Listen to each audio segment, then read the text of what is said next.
कैसे हो आप सभी। मैं उम्मीद करती हूँ कि आप लोग अच्छे ही होंगे। मैं हूँ आपकी दोस्त माया। तो चलिए मिलकर हम लोग रूही और सिमरन की लव स्टोरी का थर्ड पार्ट स्टार्ट करते हैं। तो पिछले पार्ट के लास्ट सीन में हम लोगों ने देखा था कि जो सिमरन के पापा हैं उसको काफ़ी ज़्यादा भला बुरा बोल के ना वहाँ से गुस्से से चले जाते हैं। तो सिमरन बहुत बुरी तरह रो रही होती है, वो बार बार बोल रही होती है कि पापा प्लीज़ मेरे साथ ऐसा मत करिए, पापा प्लीज़ मुझसे बात करिए। पर उसके पापा उसकी नहीं सुनते और सिमरन यूँ ही काफ़ी देर तक वहाँ ऐसी ज़मीन पर पड़े पड़े रोती रहती है। तभी उसके पापा वापस आते हैं और उनके हाथ में एक बॉक्स होता है। तो सभी लोग देख रहे होते हैं कि आखिर उस बॉक्स में ऐसा है क्या। तो सिमरन के पापा ना उस बॉक्स को खोल के उसका सारा सामान ऐसे ज़मीन पे फैला देते हैं, सब गिरा देते हैं। उसमें उस बॉक्स में सिमरन की ना बचपन का सामान होता है, जो उसके टॉयज़, कपड़े, जो चीज़ें थी वो सब होता है, जो कि उसके पापा ने ना बड़े सालों से संभाल के रखी थी। तभी सिमरन की माँ पूछती है, ये आप क्या कर रहे हैं, ये सब सामान यहाँ क्यों फैला दिया। तो सिमरन के पापा ना अपनी जेब से एक लाइटर निकालते हैं और सिमरन के सामने ही उसके सारे सामान को, बचपन का जो सामान होता है, उसमें आग लगा देते हैं। तो ये देखकर तो सब लोग दंग रह जाते हैं और सिमरन से तो अपनी आंखों पे यकीन ही नहीं हो रहा था। वो रोते हुए अपने पापा से पूछती है, पापा ये क्या है। तो उसके पापा कहते हैं, ये तेरे और मेरे बीच जो बाप बेटी का रिश्ता था ना, ये आग उस रिश्ते की चिता है और इस आग में तेरा और मेरा रिश्ता जल के खाक हो गया है। आज के बाद ना तो तू मेरी बेटी और ना ही मैं तेरा बाप हूँ। तो ये सुनकर सिमरन को तो जैसे अपने कानों पे यकीन नहीं आ रहा था। तो सिमरन के पापा ना वहाँ से ऐसे जाने लगते हैं। तभी सिमरन रोते हुए ना उनका ऐसे हाथ पकड़ लेती है और उनका ऐसे हाथ पकड़ते हुए खींच लेती है, पापा प्लीज़, पापा ऐसा मत करिए, पापा प्लीज़ मुझे इतनी बड़ी सज़ा मत दीजिए, पापा मुझे खुद से अलग मत करिए। तो सिमरन ना बहुत रोती है पर उसके पापा उसकी तरफ देख भी नहीं रहे होते और सिमरन की माँ से कहते हैं, सावित्री कह दो उस लड़की से अभी और इसी वक्त मेरे इस घर से निकल जाए। तो उसकी माँ कहती है, अब क्या कह रहे हैं आप, अपनी बेटी को ऐसा कैसे कह सकते हैं। तो उसके पापा कहते हैं, मैं ठीक कह रहा हूँ, कह दो उसे कि जिस मक्कार और झूठी फरेबी लड़की को इसने अपना जीवन साथी चुन के मुझे पूरे समाज के सामने शर्मिंदा किया है, उसे लेकर अभी और इसी वक्त मेरे घर से निकल जाए, वरना मुझे मजबूरन नौकरों से कहकर इसे धक्के मार के यहाँ से निकलवाना होगा। तो अपने पापा की नज़रों में अपने लिए इतनी ज़्यादा नफरत देख के तो सिमरन बुरी तरह अंदर से टूट जाती है। तो सिमरन के पापा ना वहाँ से गुस्से से ऐसे उससे अपना हाथ छुड़ा के चले जाते हैं और सिमरन बहुत बुरी तरह रो रही होती है। तो सिमरन की माँ ना उसे रोते हुए संभालती है। तो सिमरन बहुत ज़्यादा रो रही होती है और रोते अपनी माँ से कहती है, माँ ये सब कुछ क्या हो गया माँ। तो उसकी माँ कहती है, ना सिमरन तू चिंता मत कर, तेरे पापा अभी तुझसे नाराज़ हैं, पर बेटा वो तू फिक्र मत कर, समय के साथ सब ठीक हो जाएगा, पर बेटा अभी तुझे यहाँ से जाना होगा। तो सिमरन ऐसे ही ना अपनी माँ को देखती है। तो उसकी माँ कहती है, सिमरन मुझे पता है कि तू क्या सोच रही है, पर अभी तुझे यहाँ से जाना होगा बेटा। तो सिमरन की माँ ना समारा को ऐसे इशारा करती है। तो समारा भी ऐसे सिमरन को संभालने के लिए उनकी मदद करती है और फिर ये दोनों ही मिलकर ना सिमरन को बाहर ले जाते हैं। और बेचारी रूही चुपचाप पीछे पीछे चल रही होती है। सिमरन की हालत उसे देखी नहीं जा रही थी, पर बेचारी आगे बढ़कर उसे पकड़ भी नहीं सकती थी, उसे संभाल भी नहीं सकती थी। तो बाहर आकर समारा और उसकी माँ ना रूही की कार में सिमरन को बिठा देते हैं और समारा अपने ड्राइवर से कहती है, तुम अपनी गाड़ी लेकर घर जाओ, मैं इस गाड़ी से घर आ जाऊंगी। तो जो समारा का ड्राइवर होता है वहाँ से गाड़ी लेके चला जाता है। तो रूही की गाड़ी में बैठी सिमरन एकदम शांत बैठी होती है, मान लो उसे होश ही नहीं था।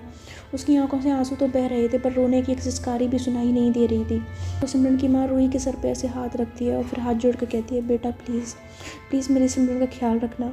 मैं जानती हूँ कि तुम इस वक्त बहुत परेशान हो, तुम्हारे साथ अभी बहुत कुछ हुआ है, पर मैं भी तो एक माँ हूँ ना, और अपने बच्चे की फ़िक्र लगी रहती है। तो रूही ऐसी आंटी के जो जोड़े हुए हाथ होते हैं ना, उनको ऐसे अपने हाथों से नीचे करके कहती है, आंटी अब ये क्या कर रहे हो, प्लीज़ मेरे सामने ऐसे हाथ जोड़ के मुझे शर्मिंदा मत करिए, मैं भी तो आपकी बेटी जैसी हूँ ना, तो आपको मुझसे ऐसे विनती करने की ज़रूरत नहीं है, आप फिक्र मत करिए। मैं आपसे वादा करती हूँ कि मैं आपकी बेटी के ना अपनी जान से भी ज़्यादा ख्याल रखूँगी, इसको कभी तकलीफ़ नहीं होने दूँगी। तो रूही की बातें सुन के ना सिमरन की माँ की आँखें होती हैं ना बाहर आती हैं। तो वो ऐसे प्यार से ना जो रूही को ऐसे ना आशीर्वाद देती है।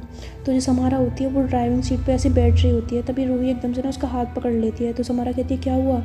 तो रूही कहती है, तुम पीछे सिमरन के साथ बैठो, मैं गाड़ी ड्राइव करती हूँ। तो समारा ना रूही का जो इशारा होती है ना वो समझ जाती है और वो चुपचाप जाके सिमरन के साथ ना पीछे बैठ जाती है। तो फिर रूही आंटी के ऐसे हाथ जोड़ते हुए कहती है, अच्छा आंटी अब मैं चलती हूँ। तो इतना कह के ना वो वहाँ से गाड़ी में बैठ जाती है और फिर गाड़ी स्टार्ट करके वहाँ से चली जाती है। और पीछे से सिमरन की माँ ने एक गहरी सुकून की सांस लेती है। उनके चेहरे पे एक खुशी थी जो उस वक्त नहीं थी जब सम्राट से उसकी शादी हो रही थी, पर अब वो बहुत खुश थी। तो रूही रास्ते में ना गाड़ी ड्राइव करते हुए शीशे में ऐसे खामोश पीछे बैठी हुई सिमरन को देख रही थी और सिमरन को ऐसे देख के वो मन में कहती है, मुझे पता है कि आज मैंने कितना बड़ा कदम उठाया है, पर पता नहीं सिमरन मेरी मजबूरी को और उसके साथ की गई शादी की वजह को समझ पाएगी कि नहीं। इसके चेहरे और उदासी और इसकी खामोशी साफ साफ बयां कर रही है कि ये मुझसे नाराज़ है। पता नहीं अब आगे क्या होगा। तो रूही ऐसे ड्राइव करते हुए ना मतलब सोच रही होती है, और ड्राइव करते करते वो अपने घर पहुंच जाती है। तो जैसे वो अपने गाड़ी को ना अपने घर के बाहर रुकती है, तो समारा भी ऐसी गाड़ी से बाहर निकल आती है, और रूही भी। पर सिमरन जो होती है वो गुमसुम गाड़ी में बैठी रहती है। तो रूही समारा को ऐसे इशारा करती है, तो समारा सिमरन को ऐसी आवाज़ देती है, सिमरन, सिमरन घर आ गया, सिमरन। पर समारा कई बार उसे आवाज़ देती है, पर सिमरन नहीं सुन रही होती। तो सिमरन जब नहीं सुनती ना, तो समारा ऐसे सिमरन को उसके शोल्डर से पकड़ के ना ऐसे उसको हिलाती है, सिमरन, सिमरन। तो सिमरन को ना एकदम से होश आता है, तो वो समारा की ओर देखती है। तो समारा कहती है, सिमरन घर आ गया, नीचे उतरो। तो सिमरन कहती है, घर? कौन सा घर? किसका घर? मेरा घर तो उजड़ गया, मेरा कोई घर नहीं है, कोई घर नहीं है मेरा। तो उसकी बातें सुन के और उसकी आवाज़ सुन के तो समारा ऐसे रूही की तरफ देखती है, और फिर वो उससे कहती है, यार सिमरन, अच्छा पहले तुम बाहर आओ, पहले बाहर आओ तुम। तो समारा ना खुद ऐसे ही गाड़ी का दरवाज़ा खोलती है, और सिमरन को ऐसा हाथ पकड़ के ना उसे बाहर निकालती है, और उसे पकड़ के ना घर मतलब डोर की तरफ ले जाती है। तो रूही डोरबेल बजाती है। तो जैसे ही डोरबेल बजती है ना, तो रूही की मम्मा जो होती है ना वो दरवाज़ा खोलती हैं। तो रूही को और सिमरन को ऐसे देख कर ना तो वो दंग रह जाती हैं। और हैरान करने वाली बात तो ये होती है कि ये सब देखने के बावजूद भी रूही की मम्मा रूही से कोई सवाल जवाब नहीं पूछती, बल्कि समारा को कहती हैं, समारा बेटा, सिमरन को अंदर ले जाओ मैं। तो समारा जो होती है ना वो सिमरन को पकड़ के ऐसे अंदर ले जाती है। तो रूही सिमरन के जाने के बाद ना ऐसे हैरान होकर अपनी माँ को देख रही होती है। तो पूछती है, मम्मा आप कुछ कहेंगी नहीं? तो आंटी कहती है, क्या कहना है? तो रूही कहती है, मम्मा आपको मुझ पर गुस्सा नहीं आ रहा? आपका मन नहीं कर रहा कि मुझे खींचकर गाल पे एक थप्पड़ लगा दें? तो उसकी माँ कहती है, किस बात के लिए मैं तुझे थप्पड़ मारूं बेटा? आखिर ऐसा क्या किया है तूने?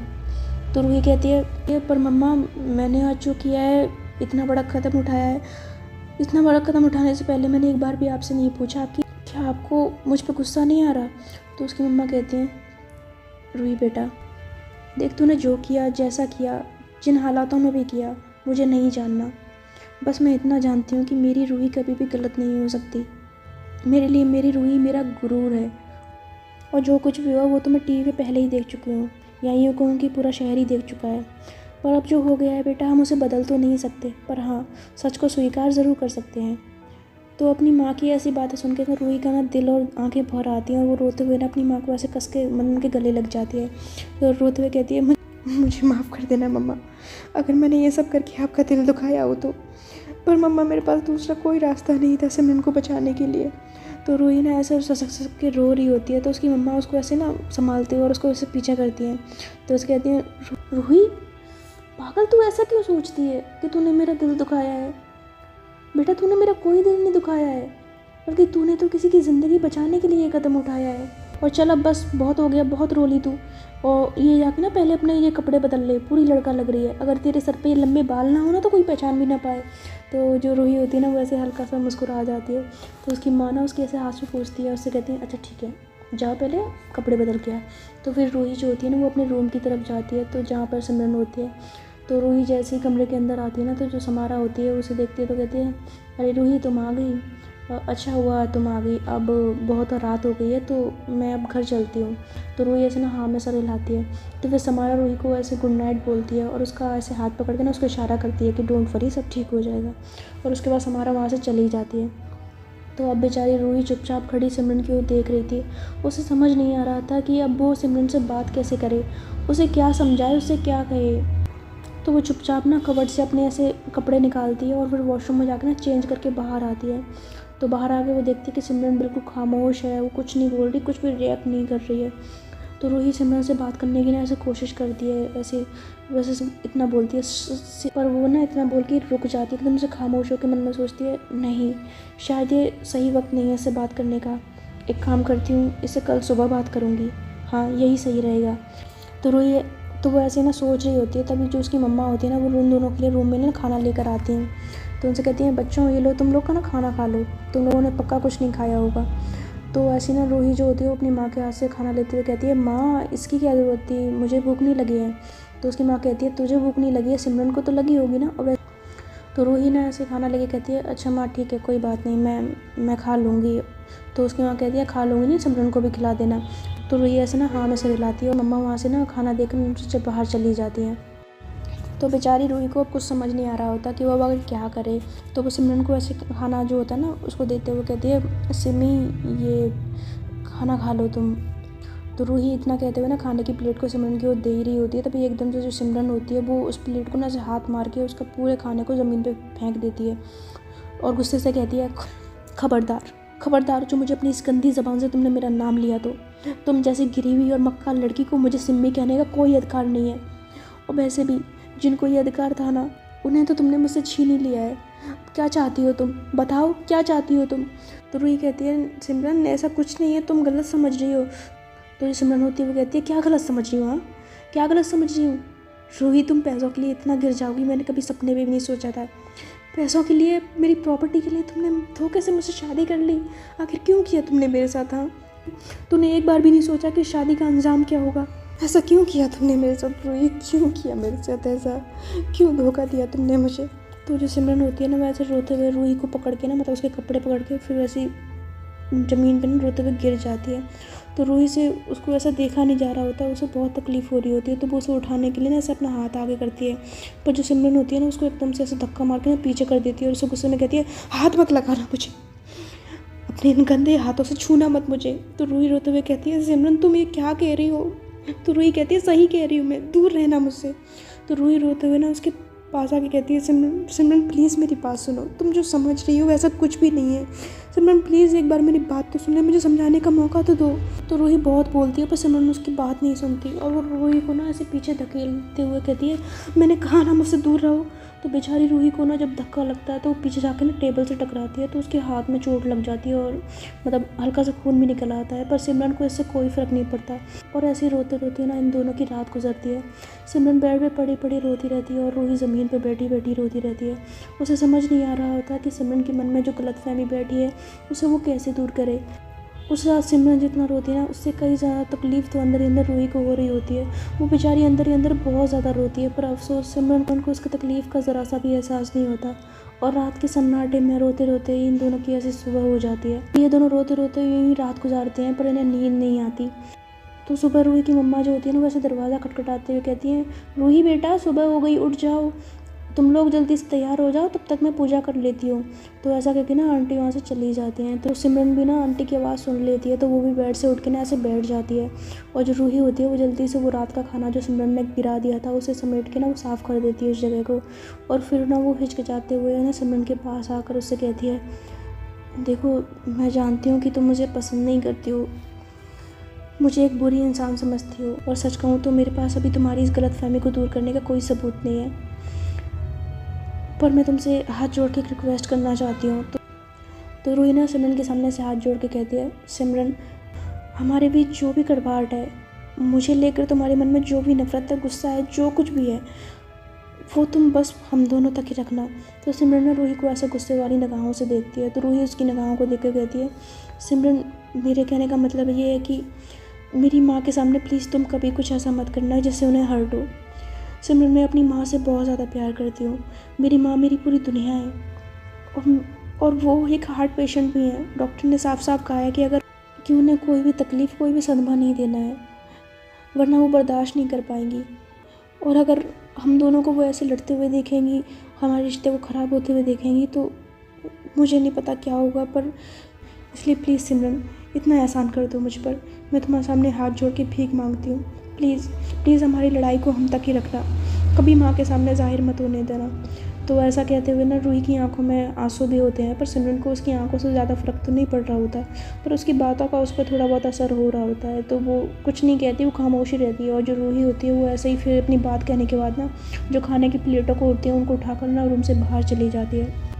और जो सिमरन होती है वो बैठी बैठी कुछ सोचती रहती है। तभी कुछ देर बाद ना रूही की मम्मा जो होती हैं वो पूजा की थाली लेकर ना रूही के कमरे में आती हैं। तो सिमरन बैठी होती है, तो जब आंटी को देखती है तो बेड से खड़ी हो जाती है और कहती है, गुड मॉर्निंग आंटी। तो आंटी मुस्कुरा कर और उस पर ना उसके सर पे हाथ करके कहती है, गुड मॉर्निंग मेरा बच्चा, रात को नींद अच्छे से आई। तो सिमरन ऐसे ही हाँ में सर हिला कर कहती है, जी आंटी। तो आंटी कहती है, अच्छा ये लो प्रसाद। तो सिमरन को ना आंटी से प्रसाद देती है, तो सिमरन प्रसाद ले लेती है। उसके बाद आंटी कहती है, बेटा तुम जल्दी से ना नहा धोकर बाहर आ जाओ, मैं तुम लोगों के लिए ना नाश्ता लगाती हूँ। तो आंटी ऐसा कह के ना वहाँ से जाने लगती हैं और जो सिमरन होती है वो चुपचाप खड़ी होती है। तो आंटी ना फिर ऐसी जा रही होती है, फिर दरवाजे से वापस लौट कर कहती हैं, अरे लो, मैं भी ना इतनी भुलक्कड़ हो गई हूँ, तुम्हें रेडी होने को तो बोल दिया पर तुम पहनोगे क्या ये तो सोचा ही नहीं। पर तुम्हारे लिए कपड़े, इतनी सुबह तो शॉपिंग भी नहीं कर सकते। खैर शॉपिंग तो हम बाद में भी कर सकते हैं, पर फ़िलहाल तुम्हें क्या तुम पहनने के लिए।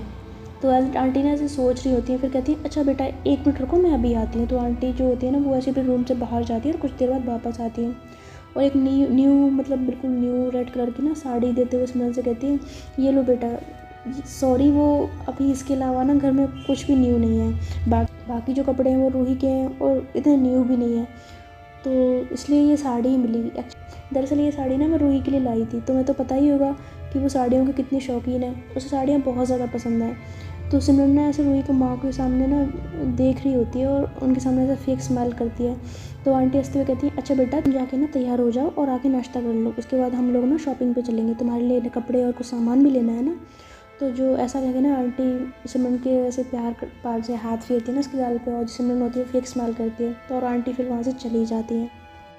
तो आंटी के जाने के बाद सिमरन मन में सोचती है, हे भगवान, कहाँ फंसा दिया आपने मुझे। जिस लड़की से इतनी नफरत करती हूँ आज उसी के घर में रह के उसी के अपनों की बात माननी पड़ रही है। पर मेरे पास कोई दूसरा रास्ता भी नहीं है। माना कि मैं रूही से बहुत नफरत करती हूँ, पर इस सब में उसकी माँ की कोई गलती नहीं है। और जहाँ तक मैं आंटी को जानती हूँ, आंटी बहुत अच्छी लेडी है, उन्होंने कभी किसी का बुरा नहीं किया और मैं उनको तकलीफ़ नहीं दे सकती। एक तरफ मेरी माँ है जिनके प्यार की वजह से मुझे यहाँ आना पड़ा, दूसरी तरफ रूही की माँ है जिनकी जान बचाने के लिए मुझे ये झूठी हंसी हंसनी पड़ेगी। यह आप मेरे कैसी परीक्षा ले रहे हो भगवान, क्यों मुझे इस मुसीबत में डाल दिया है आपने, आखिर क्या चाहते हो आप। तो सिमरन ऐसे सोच रही होती है और फिर सोचते सोचते ना वो जो मतलब होती है ना वो वॉशरूम में चली जाती है नहाने के लिए। तो जैसे ही सिमरन नहाने के लिए अंदर जाती है ना तो उधर से जो रूही होती है वो रूम में आ जाती है। तो रूम में जब वो सिमरन को नहीं देखती ना तो वो कहती है, अरे ये कहाँ चली गई। तो रूही ऐसे सोच रही होती है, वो कहती है ये कहीं बाहर तो नहीं गई है, माँ के पास हो शायद। तो रूही ऐसे सोच रही होती है, फिर कहती है एक काम करती हूँ, इससे पहले कि ये आए मैं नहा लेती हूँ, वरना ये मेरे को देखेगी तो मुझे देख के ये भड़क जाएगी।